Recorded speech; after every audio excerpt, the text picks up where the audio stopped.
Hello, Andrea. Today we're talking about the cases of Mystery Lane. Death is Listening. Was this an Apple 5-star review, or do we have to pull the plug on this production? How you feeling? I am feeling hopeful. Hopeful. All right. Well, this is Eric. And this is Andrea. This is Hallmark Mysteries And more. This podcast was created by fans for fans and is not affiliated with or sponsored by Hallmark or the Hallmark channel. Okay, Andrea, you are big week for you. Not only are you now in your 40s, which congratulations, awesome. But you also are under the weather a tad, so probably not when you were thinking about the big milestone birthday where you're thinking you would be kind of not feeling great. But I'm glad you're here today. Guys, I got COVID. Son of a gun. My friend also, my best friend from high school, she just turned 40 last month, and she's like, I also got COVID on my birthday. So maybe it's going to be like a keister thing. Everyone on our 40th, we're going to get COVID, apparently. So not fun. But thankfully, besides the way I sound, I don't actually feel too bad. So that's a win. That's good. Well, I'm glad you are here today. It gave you time to sort of lay around, catch up on some Murder, She Wrote, and relax. I did do that. Of course you did do that. So, okay. Well, tell me about some Hallmark Plus news that came out, which was actually shocking. I think we both predicted it would be on Hallmark Mystery Channel, and here they shocked us and put it on Hallmark Plus. So tell us about that. I am surprised too, but Mistletoe Murders. This is based off the the Audible audiobook. There's 2 seasons of it. Georgia, our friend, she is the one who turned me on to it last Christmas and said you had to listen to it. It's got Colby Smothers from How I Met Your Mother as the narrator, but it's a really fun, not very dark at all. So it's very cozy. Mistletoe, I think you'll like it because it's definitely small town. She owns a year-round Christmas store. So it should just be oozing small town, right? But we got news that it is going to be premiering starting October 31st on Hallmark Plus. It's a 6-episode holiday series. It stars Sarah Drew and also the main guy, Sam. He's Detective Sam. That's played by Peter Mooney. So they're going to be the 2 main people in it, but it's pretty exciting. It gets back to I think sort of that big discussion on, is it worth it to get Hallmark Plus? I think, especially people who had Hallmark movies now, for the additional $2 and the amount of original programming getting, I think it's a no-brainer. But like you said, surprised that it is over on the Hallmark Plus versus the network. Yeah, I'm excited. Is this going to drop 1 episode a week then for 6 weeks? I'm pretty sure that's how it's starting, since it's Christmas and starting, in October. Then. But you know who else is in it? Tom Cavanaugh. Ooh. Who we haven't seen him since Darwin. Yeah. So wow. I think he's got some other shows, movies, and things that he's on. Well, that's exciting. Well. But shoot, there's, who else is in it? Kaylee Evans. We were just talking about this before we started recording. She was the bistro owner on The Good Witch. Well, I forget what her name was on Stephanie. The Good Witch. Stephanie, yes. All right, so she's going to be on this. Let's see who else. Oh my gosh, that's so funny. I was just watching Good Witch. I've been under the weather, and I'm like, I have not seen Stephanie in anything recently, and I really miss her. So I'm so glad that she's in this series, because I think she should get a lead. Like, she is leading lady material. So Hallmark needs to give her a movie. Agree. Steve Lund is going to have be in one of the episodes. Okay. And Jake Epstein from Suits. I'm actually watching Suits right now just because everybody has seen it, and so I felt like kind of had to watch it. So it's just sort of the thing I throw on when I have nothing to watch. Have you seen Suits? I have not. Okay. Yeah, it's absolutely ridiculous. So unbelievable, and like the drama in it is so silly, but it's whatever. I guess it's fun and stuff. But let's see. Do you know who Laura Amersey? She was in Operation Nutcracker. I mean, She, I just watched that one. I love that movie. all right. She I thought it was is. cute. I'm wondering if like wasn't it his sister, right? It was his sister and him, and then I don't know. I don't even know who she. I'm guessing it may be Stephen Hussar's sister, or no, Okay. not Stephen No, Hussar, it's Christopher Christopher Russell. Russell.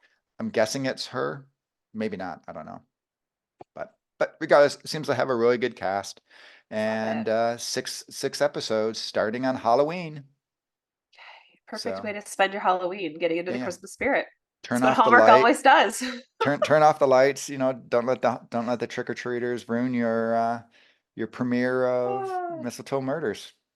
that's fine. Well, hey, at least it's got the murder, so it's kind of Halloween-ish. So that's how you can dive in after I watch Practical Magic. So that's like my Have Halloween thing. have you? I know that you watched Chicken Sisters. Obviously, we Yeah. watched Jane. We watched Love in the Danube. Have you watched the Lacey thing yet? No, like those are the reality ones are not the ones I was most looking forward to. So I was gonna do that, but then the Good Witch was just calling my name, so I turned that on instead. You know what? I can never fault you for the good. I love the Good Witch, I hadn't seen it in a while, so I was like, let me get in the Halloween spirit. So I put on some and Good Witch. I know you were not as big of a fan and Love in the Danube as I was. I liked it No. more than you, but you got Martha in it. That was exciting. That's why I put on Good Witch. I was like, oh, I miss Martha. She So that is, was the highlight of that movie, the love song version. sh Because I think we're getting another one tomorrow. That's I don't know which one. If Kissing, there's one yeah, that's called Kissing something, yeah. and I'm hoping it's better than the first, but that one just kind of fell a little flat for me. She is literally just a treasure. I love her. And Yes, but and she then is the delightful. scene like when they sang together, when her and the mom sang, Was that the real voices? yeah, I'm sure it was. So that's where my question was. I was like, is this really them singing? Like, this is, I mean, it was really good, but I'm like, I don't, it just seemed like it was kind of fake, but Was it couldn't Catherine tell. Disher is her name, right? Or Dishner? Yes. Like Yes. she can do everything. I'm convinced she can do everything. So I'm sure that was really her voice. Well, it was good. So Well, let's dive into our Cases of Mystery Lane, Death is Listening. So I have the recap here. As Birdie and Alden Case's relationship strengthens, they discover a mutual interest for true crime. But when their favorite podcaster is found dead, it is up to the Cases to listen to the clues. And this one starred Aimee Garcia and Paul Campbell, who you talked to last week on the podcast, if anyone missed those interviews. Delightful and great insight into this I, movie. well, we talked to the writers, we talked to Paul, then we talked to Paul and Aimee. So we definitely got some behind the scenes stuff So leading hopefully up we to both this one. liked this one, So huh? so yes, I know. A little pressure, a little pressure. Now, quick question before we get going. Do you listen to true crime podcasts at all? No, I don't. Like Neither do I. I stopped watching my like Datelines in 2020s even because I'm like, oh, this is just too depressing. Like so my cozy mysteries I think are that's where I draw the line. So So I don't know. Maybe it's Hallmark. Hallmark turned me into being like, I don't know if I can watch these anymore. And I never got into the podcast. I think I tried one maybe many years ago.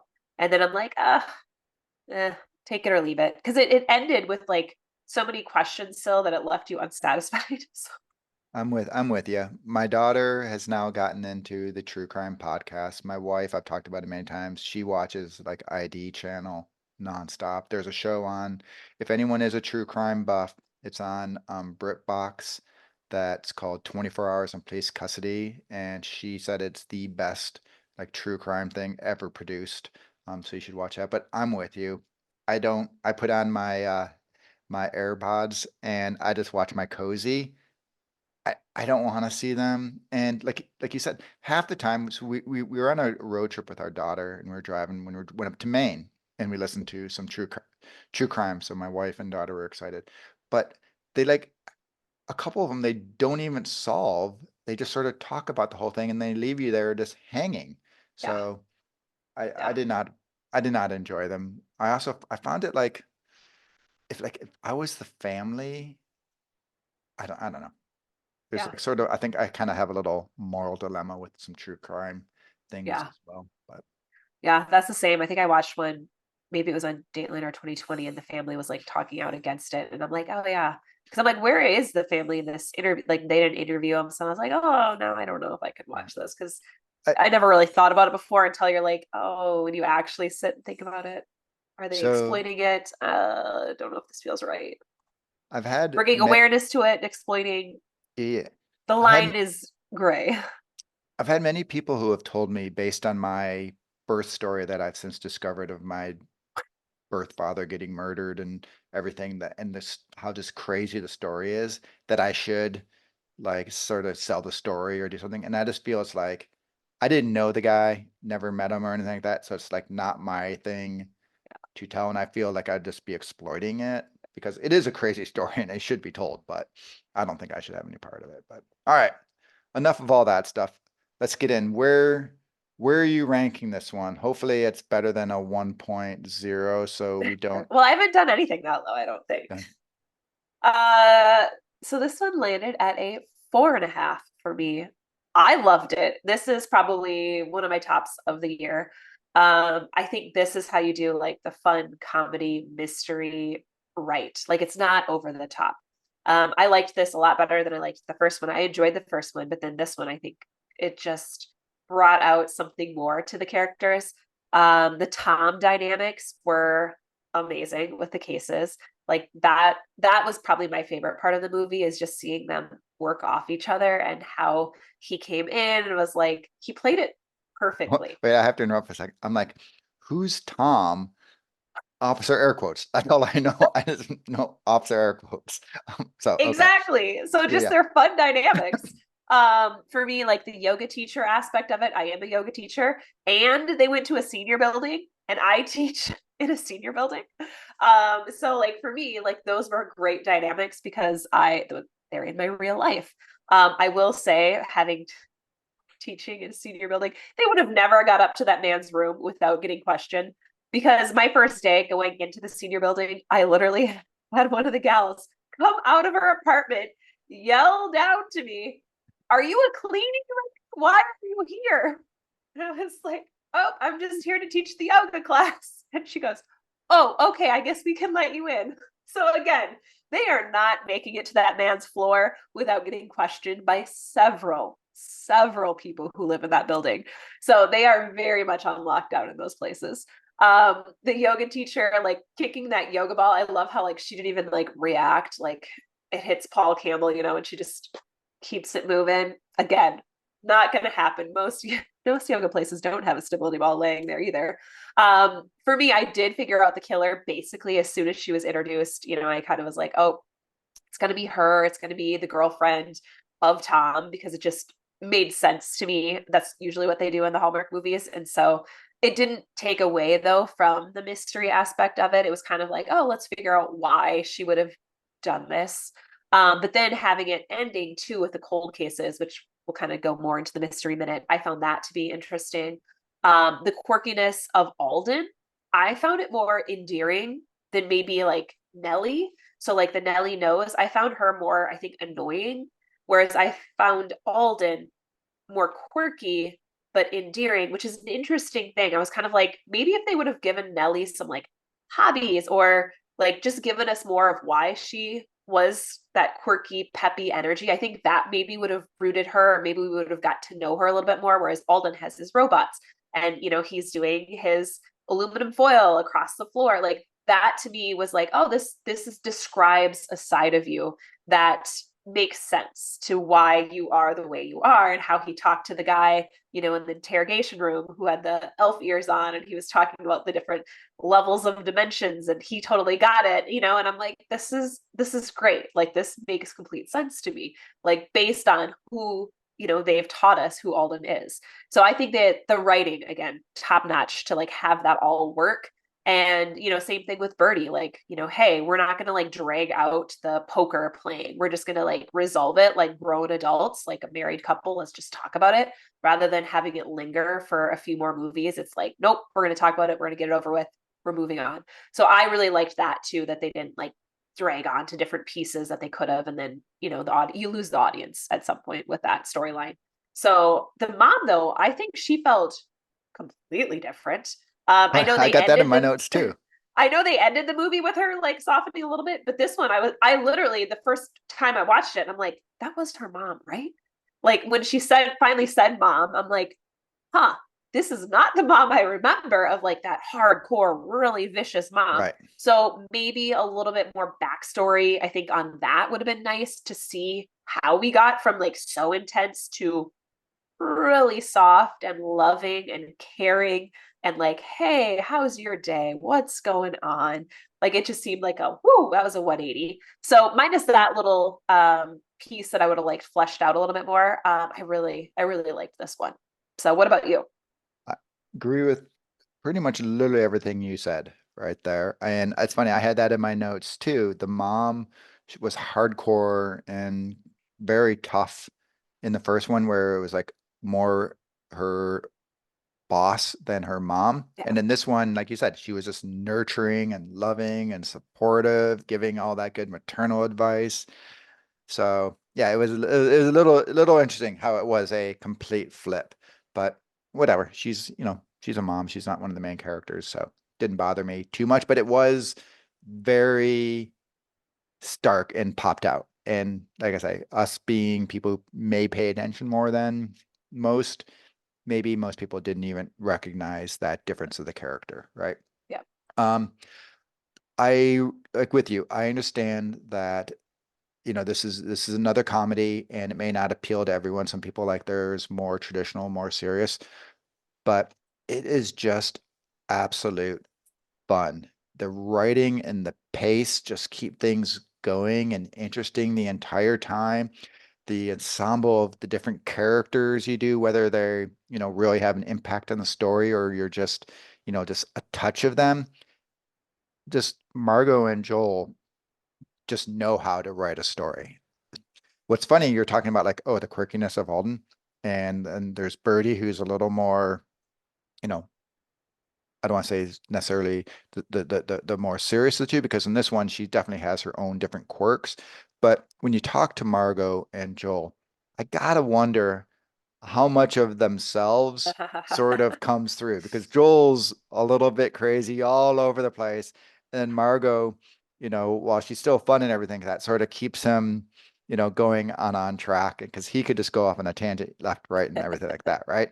So, and he has his own robots and everything. So I think there's a little bit of that, and we'll talk about it when we get into the romance roundup. But like I said, I thought the pace was just really good. That was like with Jane. I remember I told you how like I fell asleep a couple times at the end just because it sort of was like going. I'm like, okay, I'm ready, ready. Whereas this one, right from the end or the start to the end, not a moment of downtime, which was great. And like you said, the the humor and the quirkiness of the characters, I think was a little more elevated than it was in Nellie. Nellie was slapstick. It was meant to be an over the top, whereas this one is just meant to be a comedy, right? So there's a little difference. It's like you said, Nellie was way more, and so for people like me who do like the comedy, I enjoyed Nellie. But once again, I like it funny. I accepted it for what it was. Whereas this one, I think you could just be a regular mystery fan. And as long as you don't dislike comedy, you probably had a good time watching this one. As I said, the ensemble of characters were great, including Moriarty the mouse. I thought that was great. There was a little callback in it. There were probably more, but the one that I caught was when Alden was talking about what he had to get, and he's like, oh, I need duct tape. Oh, wait, I have duct tape, which the callback to, if you remember, he got duct taped to the chair by Paula the killer. So, obviously he does have duct tape. I liked, to your point, how they addressed the poker playing, because it sort of was left hanging in the last one. Like, is it an issue? Is it not an issue? What's going on? And I like the way that she was doing it. And then she just sort of, to your point, hey, there's something I got to tell you. This is what it is. Let's move on. And then it became like sort of a little bit of a fun little gag, but it wasn't this thing that more than it needed to be. It didn't distract from telling the story. It just kind of added to it.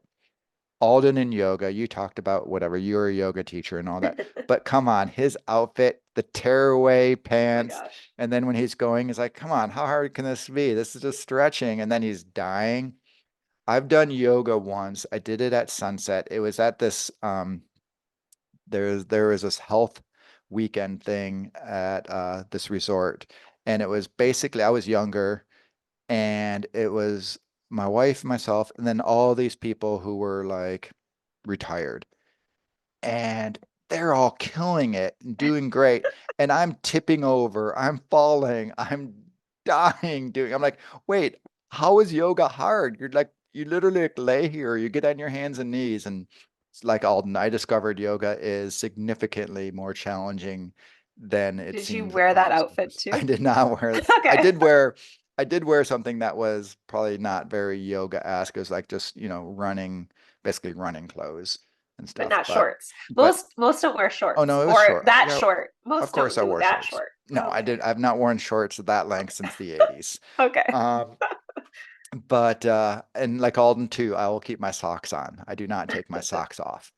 How did you not talk about the salsa? The salsa was just, it was gold. When they're coming in there dancing and she like loses it and just like goes all off, and I was like, whoa, way to go. And he's trying to keep up, and just his like talking and the way they interact and everything. I Oh, thought it so was good. absolutely hilarious. And then I don't know if you noticed, which I don't know if in Minnesota if it's as big, but coming from Michigan, it's huge. I know Michigan and Wisconsin, but they had at noon the Euchre Club on the activities that day. And coming from Michigan, seeing some euchre club, that really Is made that a me card excited. game? Yeah, yeah. So I Okay. guess it's not as big in Minnesota, but Like yeah, cribbage? it's a fun card game that you're required by law to play in Michigan and Wisconsin. So, and Oh, like I say, the to your point too, and I'll just reiterate it. The writing, it was genius. It was like sometimes subtle, sometimes overt. There were, little references to, flashbacks and different time periods of, TV and movies and culture and things like that. But there's just, if you really pay attention, I think like each time you watch it, you will pick up something different, and I think that's a sign of a great movie. So yes. at the end of the Yeah. day, I gave it like you a 4.5. All right. Well, what did we think Mystery Minute? I kind of alluded a little bit. I thought the mystery is okay. Like I had it solved. But again, just because I've watched a lot of these and that's kind of sometimes who's done it. Um, I thought though that like especially the date night and where Alden kind of like figured it out after he kind of met with her. He's like, I don't even want to hear this. And they kind of brush him off. So at first when he did that, I was like, okay, yes, I'm in the right. But then when they brushed him off, I thought, oh, well, maybe I am wrong. Well, then who is it if it's not her? But I'm like, it just has to be. And then when they, ended up seeing her again, and I thought it was great how, because at first I'm like, well, how is this going to be any, because often there's some sort of struggle at the end. And so her grabbing Tom's gun, I think was great because that helped add a little more depth to the movie. Because sometimes I'm like, well, this is anticlimactic because they're, he's just going to arrest her and nothing happens. So then that added a little bit more. And then having the mouse come in to like save the day, and then, Right. them having the mouse now as the pet. I think that was really good on how they kind of tied that all together with, okay, this is gonna go somewhere. This is not pointless for us just throwing the mouse into the plot. Like there is a purpose for this mouse. So I really enjoyed again the writing there. So all in all, that was kind of how the mystery landed for me. Did you figure this one out? Oh yeah, same one. Yeah. And Yeah. like we've talked about it before. There's the mysteries that really is about the mystery. And then there's the mystery that's just about the story and the characters, like I'll say Mystery 101 for me, that's the way Mystery 101. actually, ironically, the only Mystery 101 that I did not get was the one we just reviewed, and that's because we were tricked on what the actual Oh, mystery so many was, mysteries in right? that one. So, but it doesn't distract from me at all. And I know, like a lot of people said, they figured it out, but it does not matter because, like you said, it was just fun seeing that onion peel away. And I know Joel's talked about one of his favorite shows is Columbo. And in Columbo, you know who it is at the beginning, and then it goes into how does he solve it? And that's what it felt like more for me. That's just seeing the different thing that they took. So it, while yes, I knew who it was, almost like you said, as soon as you met her and you're like, oh, it's kind of like when you talk about back in Crime Time when the banjo player guy comes up, you're like, oh, he's it. As soon as you see him, right? You didn't even have to say a word. You just knew that it was him. And it's just kind of like that thing that you come to enjoy, but does not even slightly distract at all. And to your point too, I loved how Officer Air Quotes just brought balance.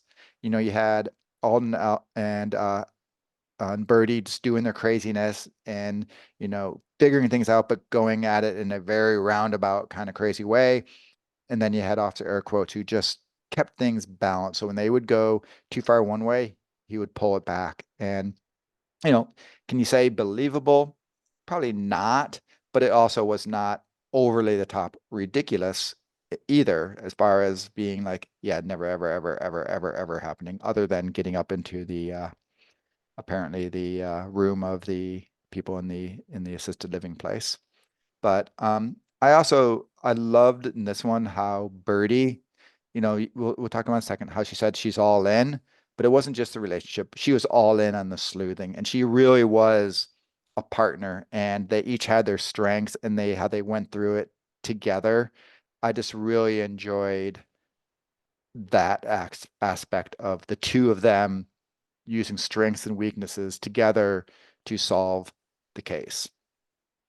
And I like how they threw in the cold cases and they wrapped those up too via the podcast Oh, interview with Katie. I think that was a really brilliant way to kind of tie it all together at the end and being like, oh yeah, they were invited on the podcast and great. They did solve those mysteries of what happened to those other women based on the evidence, you know, that the person who was murdered, this is you're what right. she was hiding for years and she was sitting on this secret. So, and then again, shout out to her because she was in Gourmet Detective, which we both love. So I texted you as soon as she was on. I was like, hey, we got a little Gourmet Detective Of action. I'm course. pretty sure she's going to get murdered, but she's in this one. And I think that, by the way, is a tribute to how good of writers are. They knew not to leave it hanging Yes, and to solve those other cold cases. Because they could have just been like, oh, yeah, you know, it turned out that's it. there wasn't a thing and sort of ended it there. But to bring that closure was, I don't think a lot of other mysteries probably would have done it. They would have just left it as, oh, turns out it was, you know, she stole the evidence and this, that, and the other. That's So it. be it. Yep. But you're right. It just took one little scene, but it just added so much depth to the movie and to the characters too. Yeah. Well, what about romance around it? But what did you think of the cases? You know, the relationship between Aimee and Moriarty when she realized that the mouse really saw her. Oh, wait, there's another relationship in this one, wasn't there? Yes.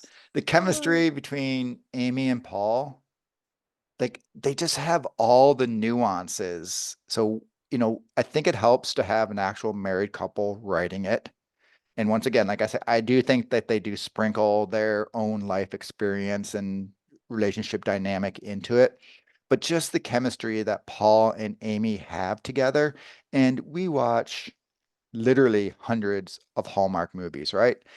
And they don't always have it, and it's not always as effortless.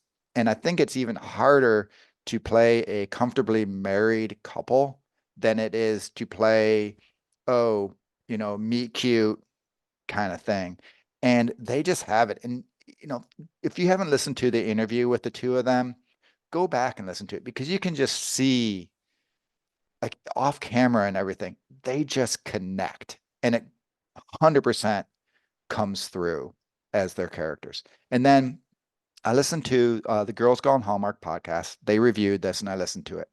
And they brought up a complaint. And I want to ask you this. Do you ever call your husband by his name and vice versa? Or do you always do like kind of the pet name? You usually say babe. Yeah. And so they said they had an issue with like how they said babe so much. And I honestly cannot remember the last time I called my wife her name. And I feel kind of sometimes this sounds weird, but I almost feel like awkward when I call her by her actual name to Same, her. same, Right? same. It's Yeah. babe. She calls me Ugh. hun. Like if she calls me Eric, I'm like, oh shit, I'm in trouble. Right? It's like the parent thing. I think that's just what couples do. You just Yeah. don't use each other's names. So it did not bother me. And I was just curious if it was just like the dynamic of us.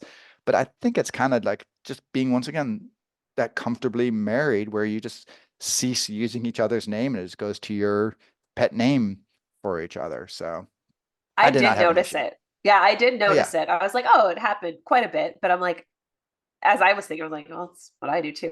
Right. I'll say Ben sometimes, but not, no, not often.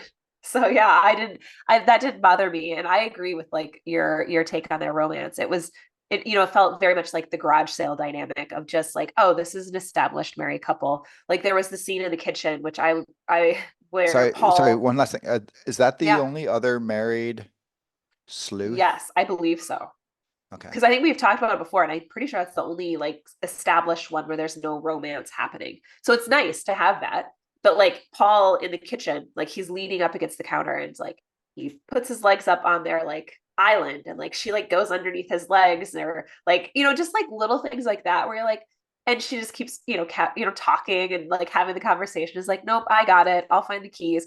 And I mean, all of those, just like the comfort, it just felt like, yeah, this is an established couple. And it didn't feel like some of the romance where you're like, oh, this feels very forced. It just felt very just like in flow with each other and like, oh, you don't want to do that. Yep, I got it. Like I can do that. I'll look at the mouse and do you need help? Does she need help? Nope, she's got it. Just like that little like, oh, okay. Like they know each other. They know each other's strengths. They know, Paul's character.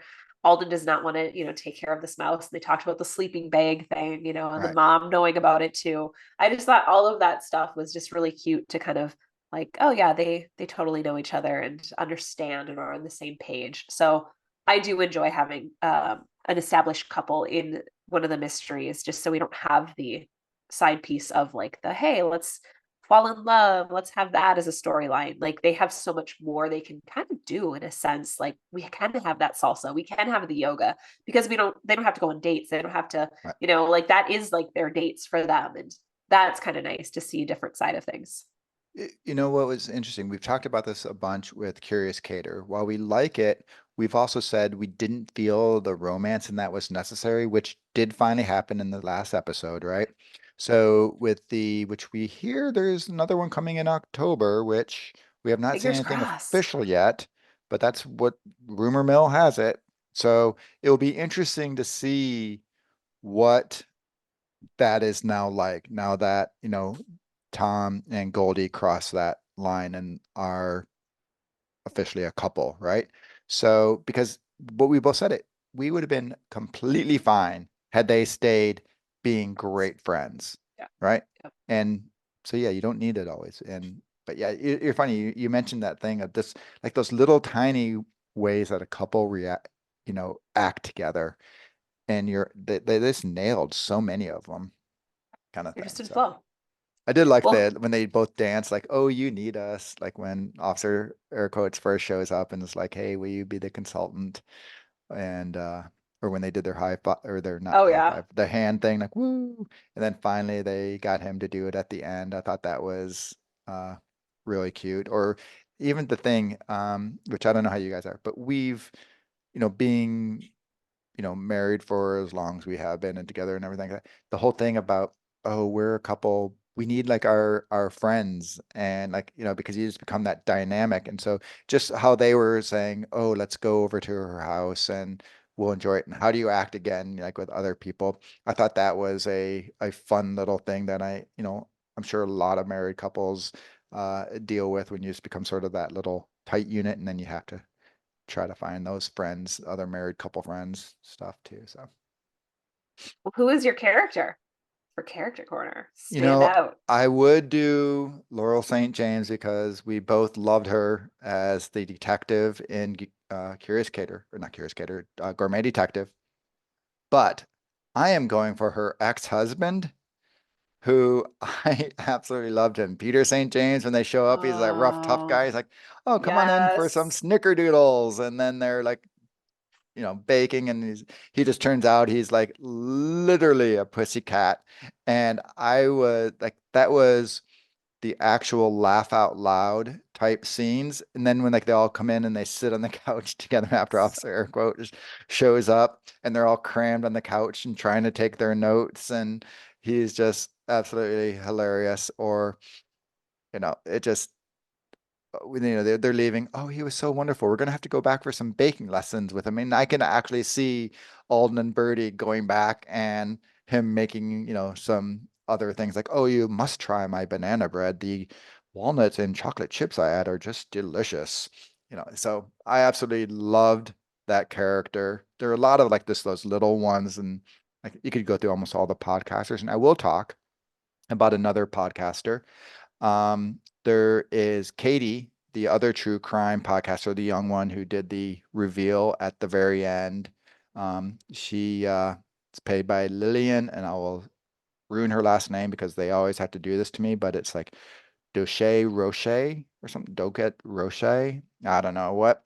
But after this movie, we connected on Instagram, and she's like, hey, I'd love to be on the podcast. So for fun, we're right now trying to work out some details, but I think we're going to do a little bonus where we talk to Katie, the true crime podcaster. So I'll give her a little shout out. I thought she was a fun character in there too. I loved how she like tried, oh, the serial killer came and got me, and Birdie figured out no, it didn't. She was just, trying to get people to listen to her true crime podcast. And at the end, I loved how they revealed, and so it really kind of did give her that boost that she wanted by coming on and, doing the reveal that Laurel St. James didn't. But I loved all the little quirky side characters essentially. But like I say, And the Peter X was Benson, you didn't mention him either, podcaster. too easy. Too I easy. know.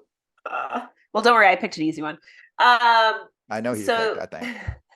this is also where Alden makes a comment of like, who names their child Tom? I have a brother named Tom, and so he is my character, Officer Air Wait, you quotes. did not pick Fire? The angry yoga Fire breath. instructor? I know. I liked her too, but I really enjoyed Tom. Wait, I'll let you get into yours. I was convinced, and that's why I did not talk about her at all. But the rageaholic yoga instructor was beyond hilarious because I started watching it and she's, oh, I'm so soothing. But yeah, then you find out that she is anything but like when they come in there and like punches the hole in the wall and everything like that is absolutely crazy. So, all right. I didn't pick her. I literally could, from the moment I saw her, I was like, oh, there's Andrea's character corner. I know it. So I'm in shock. And I picked Tom. Well deserved. So, well deserved. Yeah. He for me, he was like more noticeable, I feel like this movie. Like he had the right amount of like warm up in this one where it's just like he was standoffish, but yet not. And again, it reminds me of some of the way, again, Jessica Fletcher has all of her police people in different cities. They're kind of the same. Like he plays it very much the same.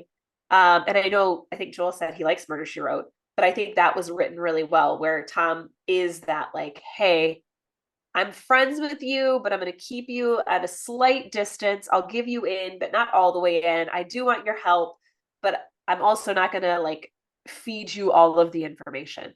And so for me, he definitely was my standout. I did like the yoga teacher. She was great, but I can't go past Tom for me. I feel like you're looking something up. I am, but keep going. That's all. So yeah, what are you adding? Okay, so we got our Hallmark trivia, right?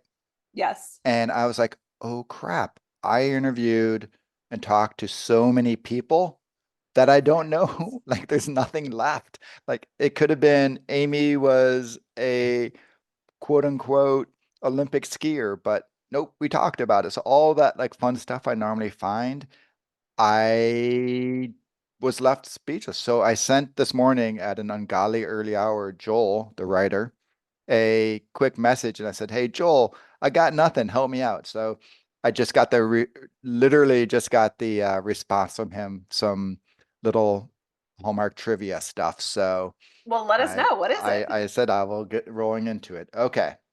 So the mouse storyline is actually based on a true story. Now, I don't have the details of it, but I am guessing, as we said before, how there's, little Joel and Margot That in is Birdie and so Alden. I am guessing funny.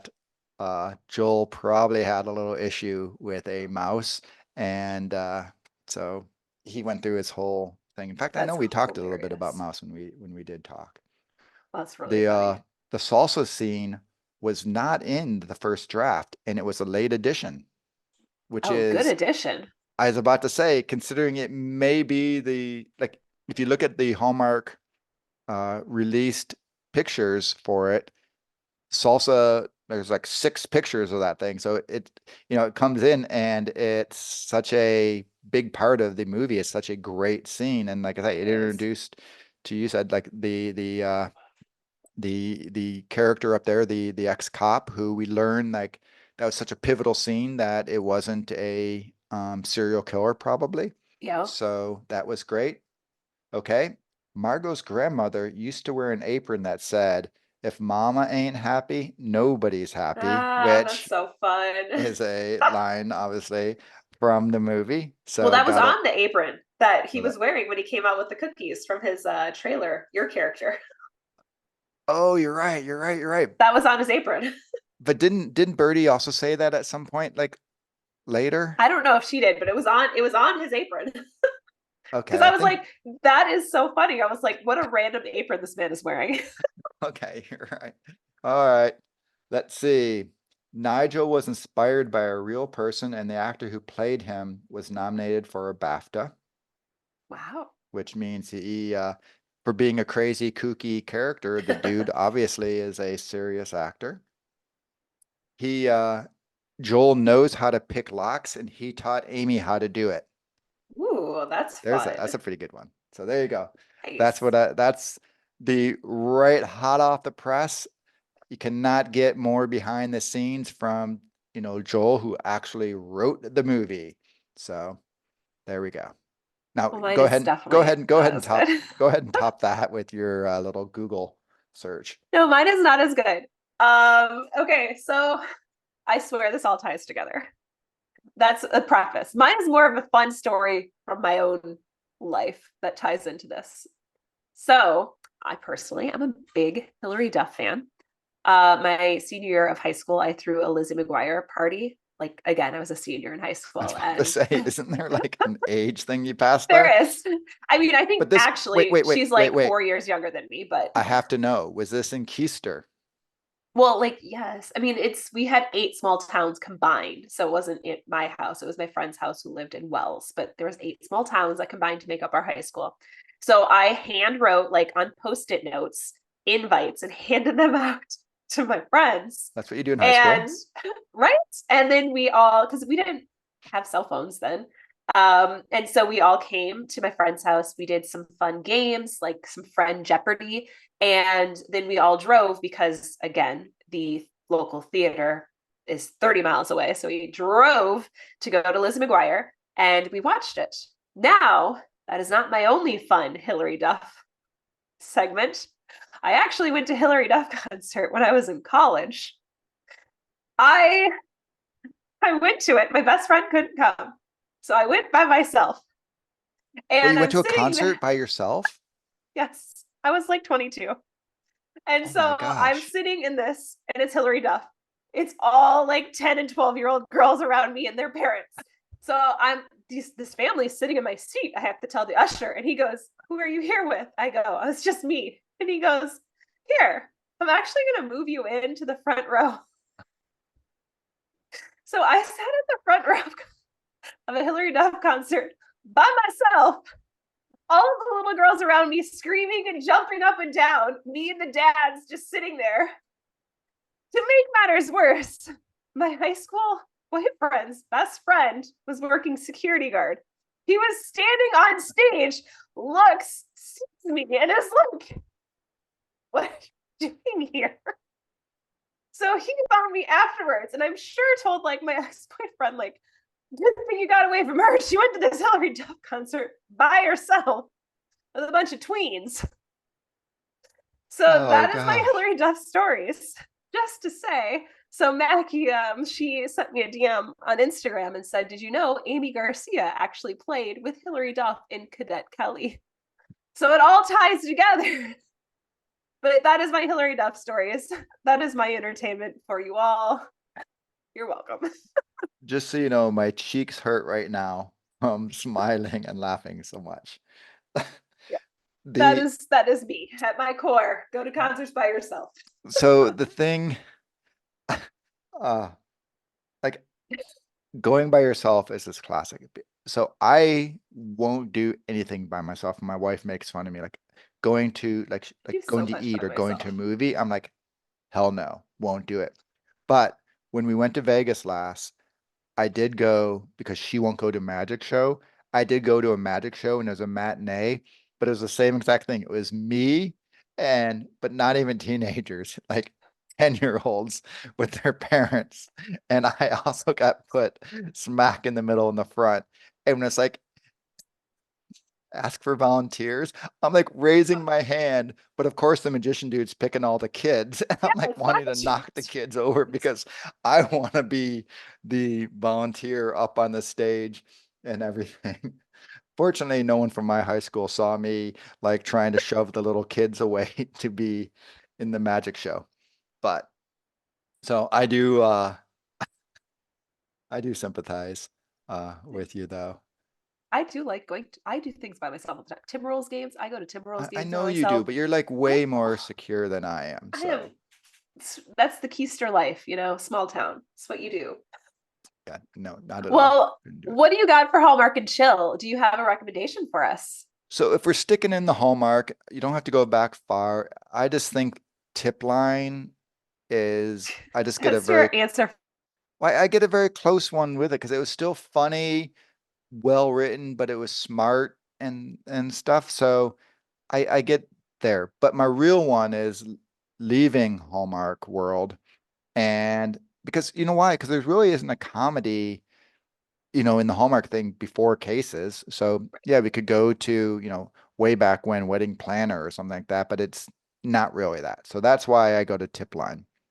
And I wasn't as crazy as Crime Time. Crime Time was a little, now it wasn't, as much as Nelly, but it was a little more of that, like, total silly type shtick type stuff.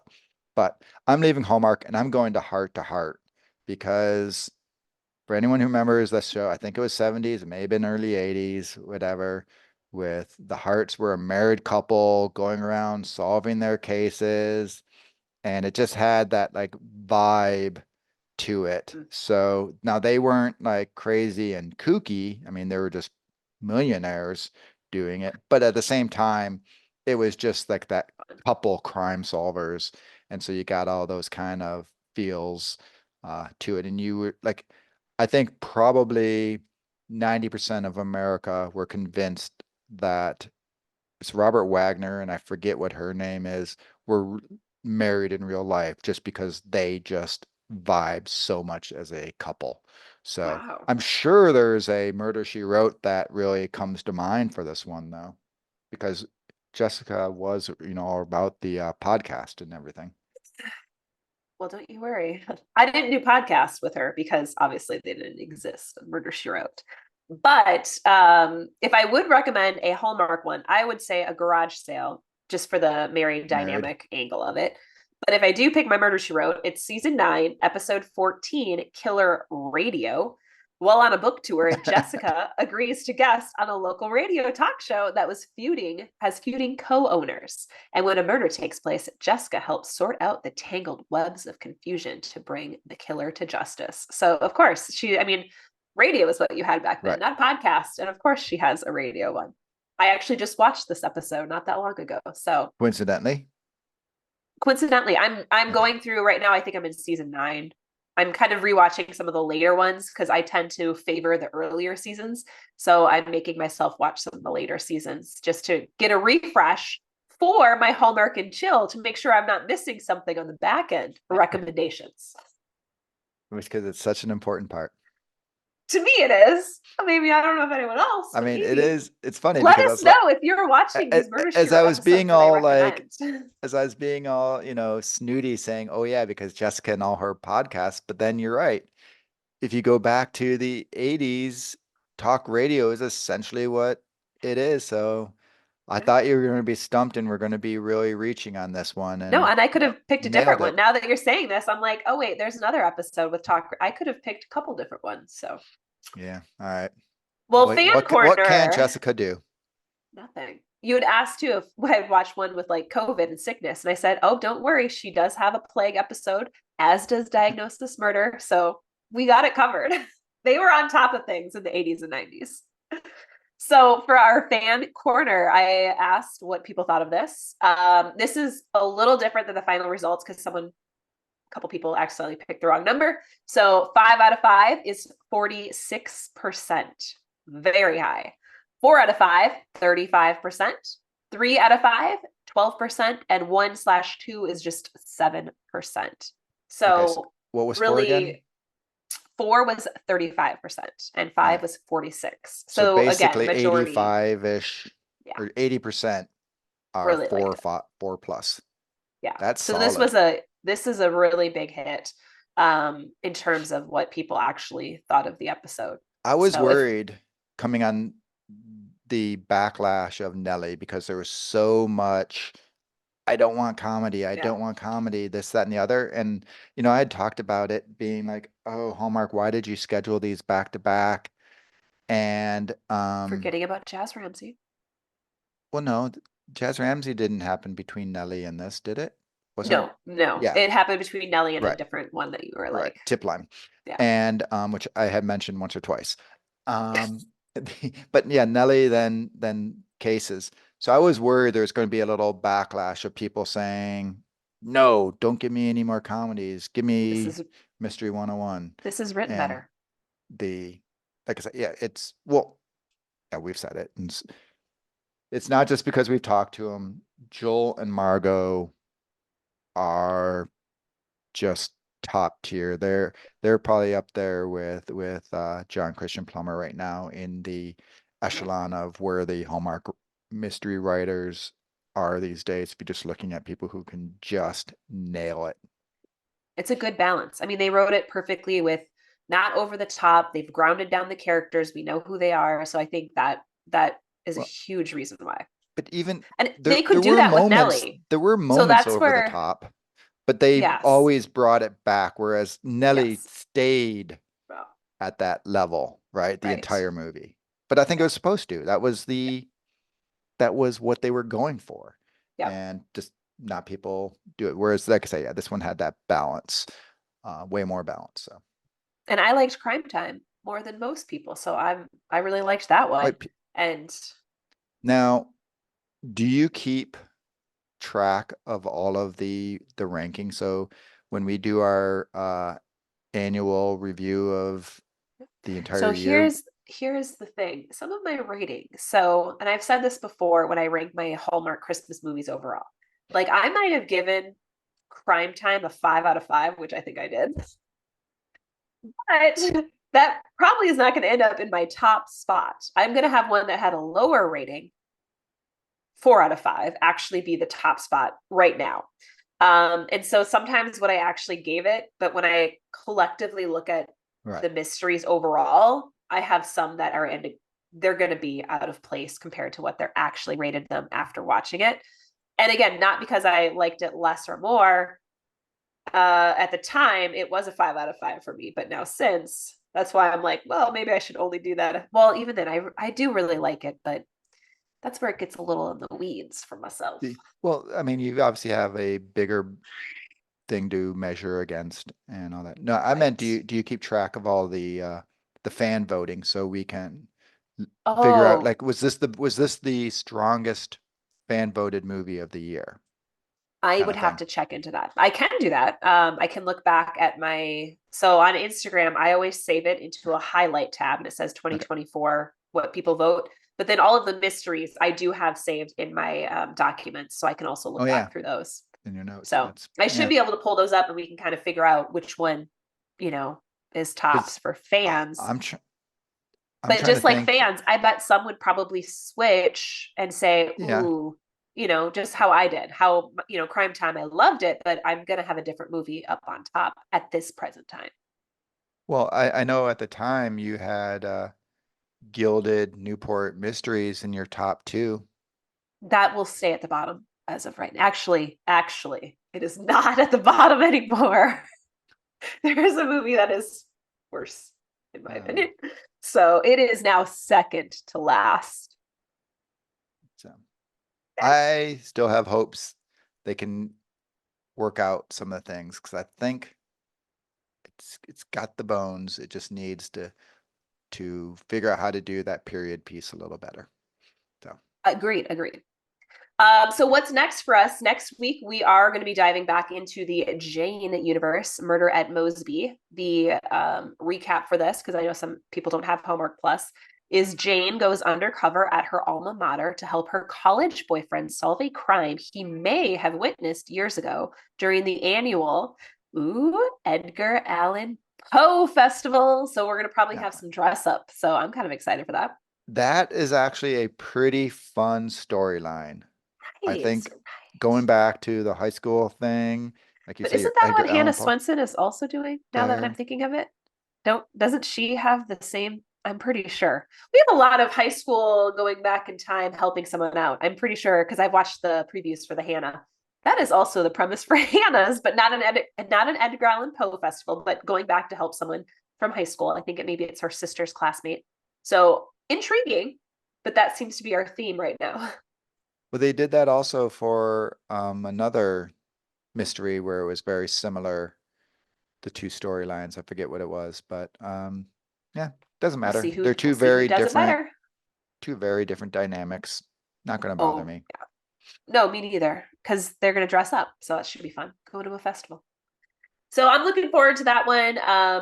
I'm hoping I like it more than the last one. Again, I didn't hate the last one, but like it was maybe below the first one for me just a little bit. So what about you? Are you looking forward to this one?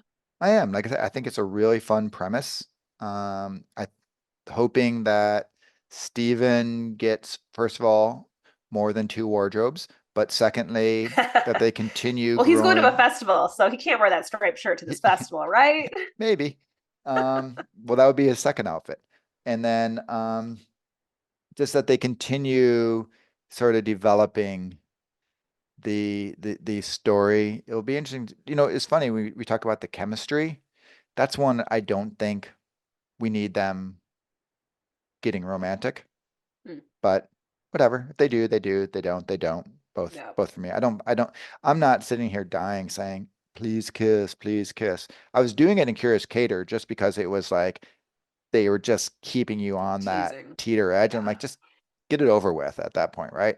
I wouldn't have needed it, but we knew it was coming and I didn't want them to drag it out for 4 episodes kind of thing. So, but I don't know.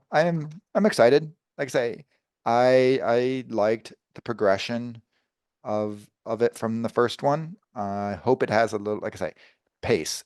That was, I think, one of my big complaints about the Jane one. Just a little slow, but Well, we will find we out will find later out. today when we watch it. I'll probably watch it tomorrow. Ooh, I'm actually will be tomorrow flying to Pittsburgh. I did not realize my flight. Um, I'm going through Charlotte, and we thought we left at 7. And I just randomly looked at the ticket, and we are actually leaving at 5 a.m. So we'll be Oof. waking up. I usually wake up at an Oof. ungodly early hour anyhow, but That's even true. earlier than normal. But I will be downloading that probably, and I'll watch it There you go. on the plane. Perfect. Yeah. Well, have fun. I'm going to watch it at home. And And then I'll get my next chicken sisters Yes. going as well. All right. Well, it's been a Good times. pleasure. I will see you next week. Yep. I hope you're feeling back to normal. Same. Bye. Bye.